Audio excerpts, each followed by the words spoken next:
How y'all doing today? My name's Ayin, and today's topic of discussion is going to be too smart for your own good. Too smart for your own good.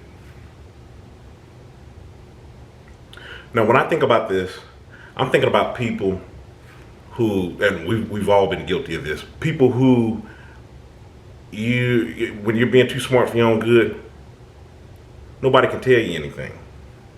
May even be a situation that you just think that you know all there is to know up on it, that you're a pro, and you're just too smart for your own good.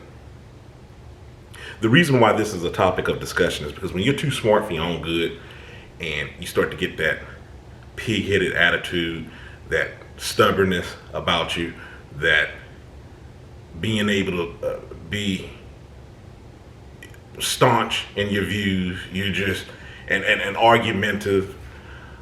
These are things that come along with that.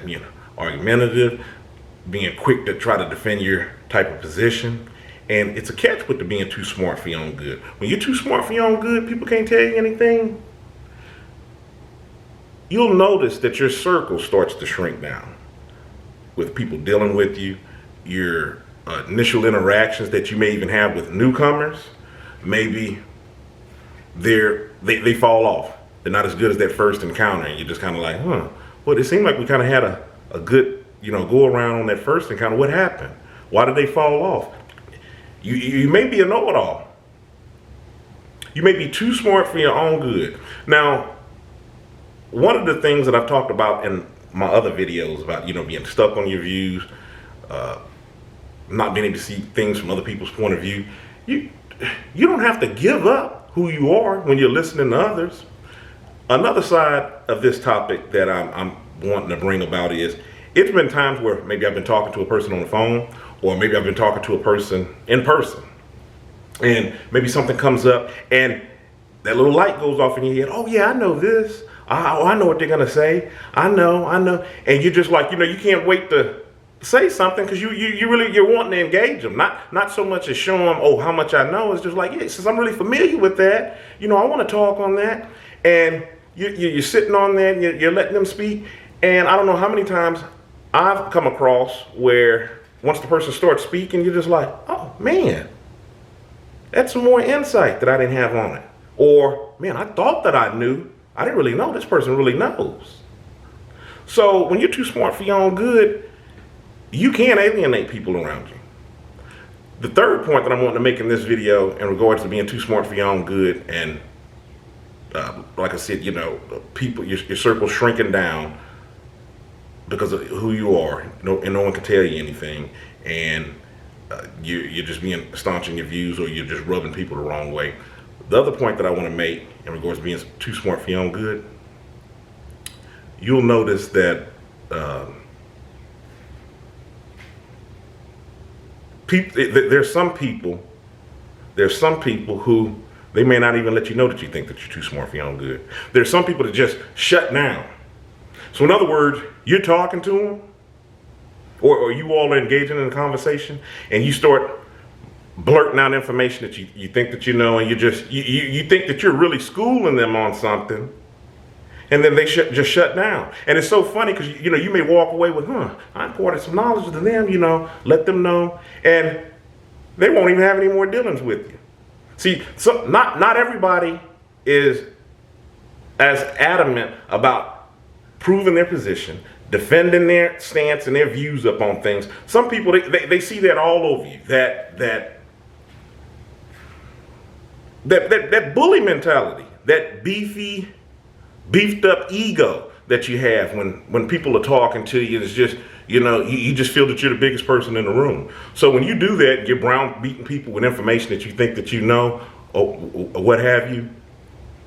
Some people, they may come up against, and you may get embarrassed in some situations, find out how little you know.